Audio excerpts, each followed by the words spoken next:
be changing the regulations. So I just thought, I wonder how many people actually don't really pay attention to this fully. Maybe you're hearing it, you're reading it, and you're like, yeah, that's great, but you really don't understand where these red dyes can hide, and that you actually might be one of those people that is consuming them or giving them to your children. I appreciate everybody's comments on the no sound. Thank you for that. You guys should be able to hear us now loud and clear. What happened? Your intro was totally muted.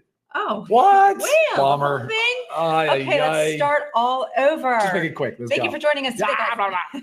Okay, so what if we told you that something that you may be consuming every day has been linked to health concerns, including potential carcinogenic effects, hyperactivity in children, allergic reactions, and possibly cancer? Oh, God.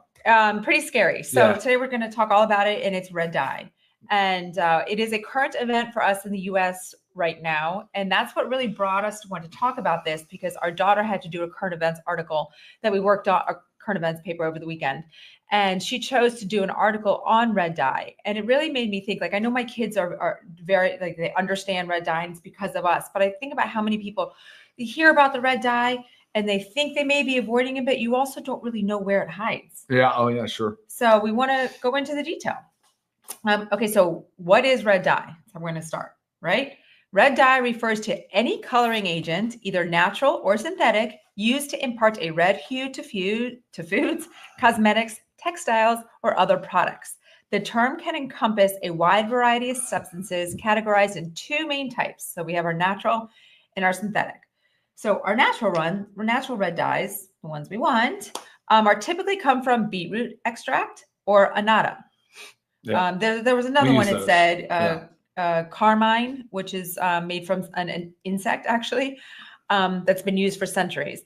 But the beetroot extract, we know it's a plant-based dye used in foods and beverages. We know it comes from the beetroot. We use that in our super reds. I have these up here because they're red. Our super reds and our E3. Yeah. And then annatto is extracted from the seeds of the, you know how to say it? Achiote tree that produces a reddish orange color. Annatto extract is in our children's gummy multivitamins. So then we have the synthetic dyes, which is really what we're honing into today. And it's specifically our red 40 and red 3. Those are the ones that are really in the hot seat. Those are the ones that are known to cause the most adverse side effects. So red 40, red 3. All right. Anything to add to that? Just that, if we're talking about red dyes, we're really talking about being aware of, like, unnatural substances that are in our food and water, food, of course, supplement, and prescription drug supply too. Yeah. Really, I mean, what do you think gives that amoxicillin capsule its color, or or it's the Tylenol suspension or whatever? Right. So before we go into everything about where we could actually find these dyes lurking, we'll talk about the negative side effects, so you can really understand why these are big health concerns. Red 40, allergic reactions, skin rashes, hives, swelling, particularly for those sensitive to dyes. Okay, some people don't have that sensitivity. Hyperactivity in children, and I hate this so much because if I got $1 for the amount of times I had an email asking of, like, what can I do for my child? He has ADHD, or he's hyperactive all the time. And then I think about what our kids eat and what they go to school and eat. And sorry if you're a teacher, and if you are, hopefully you don't do this, but, like, you give out Skittles for rewards. And then you wonder why your children are bouncing off the walls, misbehaving. That's red dye. All those candies, all those gummies, unless you're buying the organic, non-toxic ones, I mean, you're giving these children red dye and then questioning why on earth that they have hyperactivity or ADHD, or the juices that they drink. I mean, you go through the kids' lunch line at school, and gosh, it just really infuriates me, because we personally, as adults, can make better choices. We're smarter. We have more self-control, more awareness, but our kids don't, right? They have shiny object syndrome. They are in a lunch line and they see some candy over there. They're going to get the candy, or they're going to get the red juice or the red Jello, right? So hard for me to think about this with children. Okay, so beyond hyperactivity in children, behavioral issues just across the board, mood swings, irritability, headaches. I mean, we all get that. Have you ever wondered, like, it may be coming from something you're eating with dyes in it? The potential carcinogenic concerns. So animal studies suggest that links to tumors. Studies are not conclusive for humans, but we're also going to go into maybe when we go into like policies and stuff, we'll talk about why.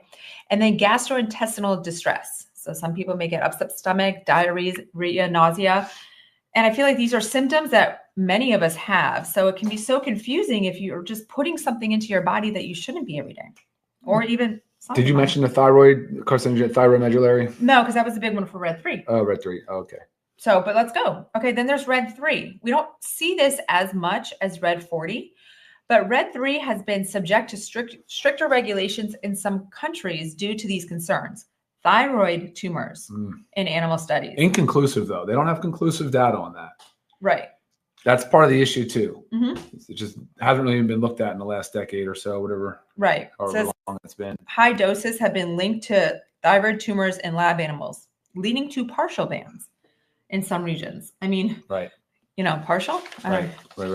It's tough. Same thing. Hyperactivity and behavioral concerns. Same thing as Red 40. Photosensitivity.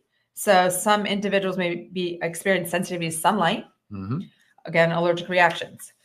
So the FDA has approved these dyes for limited use. But if you know that something has this potential side effect, like why even limit it? Or if the government's not limiting it, why do you want to limit it? Why do you want to just take a little bit of it? That's, you know, it's crazy. The European Union does have regulations that are much stricter. And if a red dye is used, it requires a very strict warning label. So I would think if you're going to buy something, say, it gave an example about the maraschino cherries, right? They're in the red. It gave an example of that, and I don't know this, but in the European Union, they're still allowed to use red dye in there, but it has a smack dab label on it. Now, if you're going to go buy something and then you see a warning label about consuming something, I mean, yeah, I would definitely think twice about putting that on my body, right?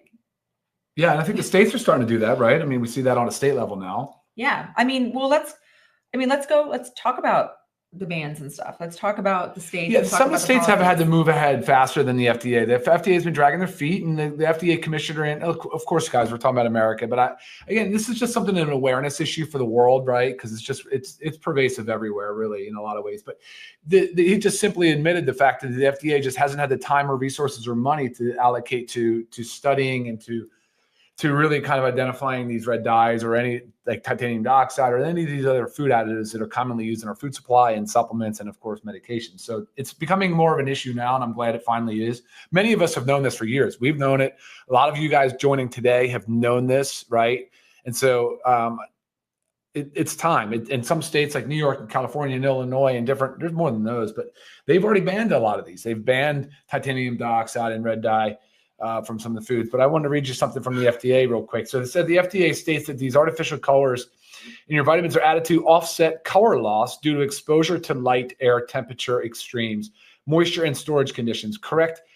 So they also to correct natural variations in color, enhance colors that occur naturally, provide color to colorless and fun foods. Fun food.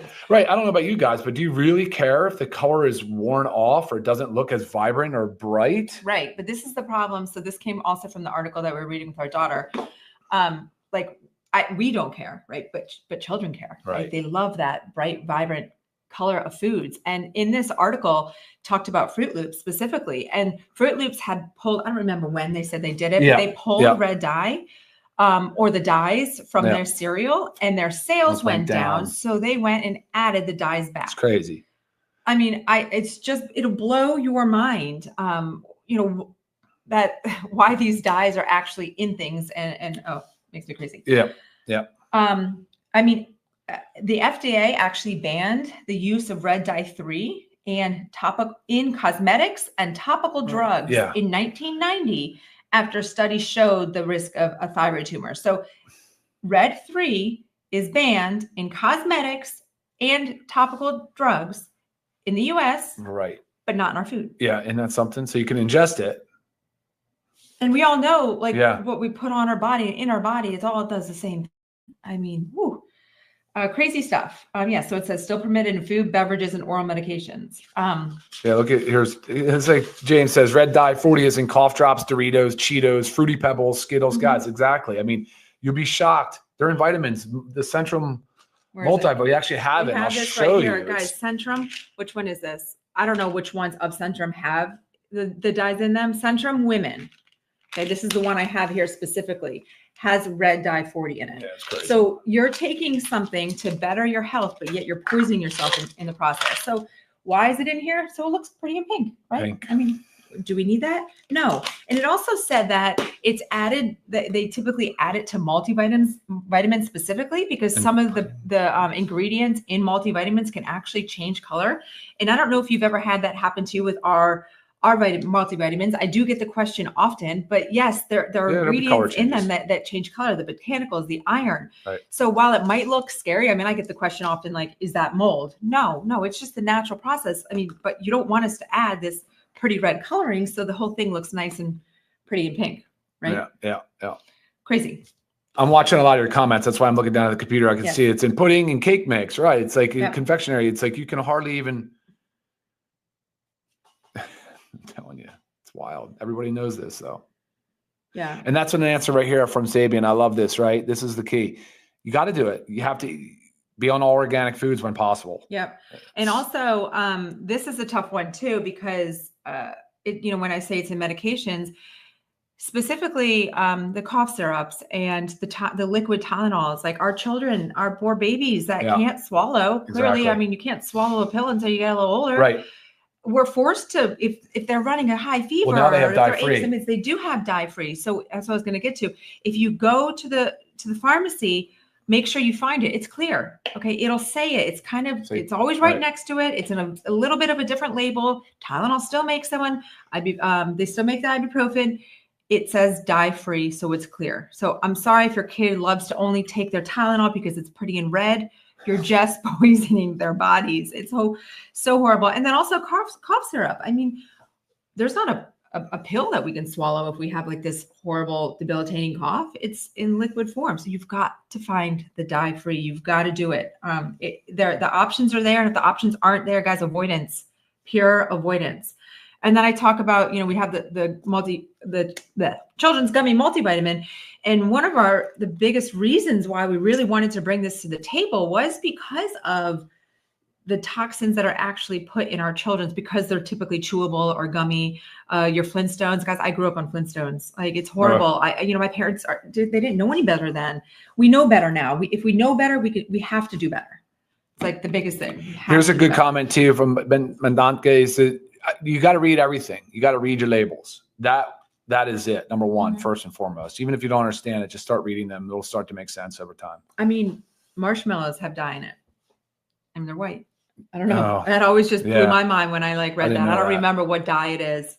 But it's in there. That. It's just one of those things. Just read, like she said, you have to read your labels because the red dye is in there. It's sneaky. I feel like it always will say red dye. Okay, this says how to identify. Obviously, check your ingredient list.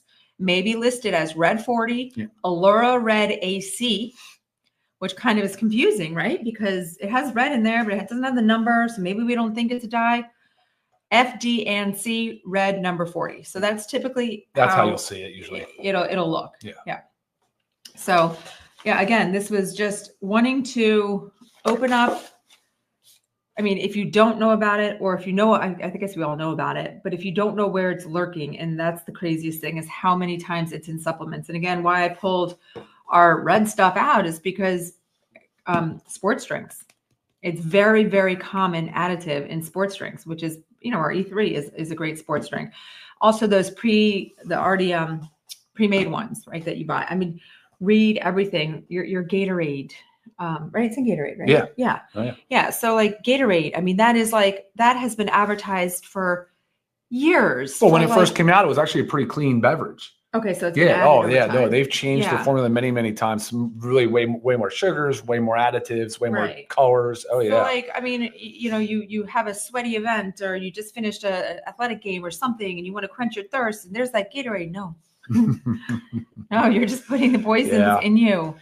So, I mean, again, these options are available, and we will continue to bring you guys the dye-free options. I mean, you know that we're never going to use them, but we wanted to, Yeah, and another comment here was like, more and more brands. I think Pink was saying more and more brands are dye-free now. They're advertising it. Yeah, that's great. I'm happy to see that. That just shows you how you have to stand out now to be healthy. It's to say we're dye-free, which is crazy. Yep. But it's so we want to see more of that for sure. All brands. I feel like another sad truth is, say you have you're on in your cereal aisle that you buy your kids. They want, again, the kids all want the color stuff, and you might have two options, right? You're one with the dyes and one without the dyes. The one without the dyes is typically going to cost more, right? Sure. So it's like, that's not fair, right? So you just, maybe you added some beetroot or some turmeric to color or just yellowish stuff, and then we have to pay more for it. So it's a challenge a financial challenge to be healthy, which is, another reason why we are Live Good. Yeah, exactly. I agree. All right, guys. Well, I think that's going to basically cover it. Yeah. We wanted to keep it short, sweet, enlightening, and current to what's going on, something that's happening. So yeah, make sure you read your labels. Every label. It's sneaky. It's in there. Someone just said yes. They're very sneaky with the new dye names. Yeah, there are other things. There are other ways. Yeah. So and brands that don't follow the labeling guidance, they'll just sometimes omit. They'll leave things out. It's have to be choosy. And if there's a word on the ingredient list that you don't understand, just Google it real quick. See if maybe potentially that's hidden in there as a dye. Yeah. So all right, guys. All right, you guys all rock. Thanks for joining us. Hopefully next week we will be talking about a launch of a new product. Yeah, we'll see you guys next week. So excited for that. Stay tuned. And we see you before the holidays, right? So again, stay stress-free. Enjoy the week. Thanks for joining us. Bye, guys. Bye.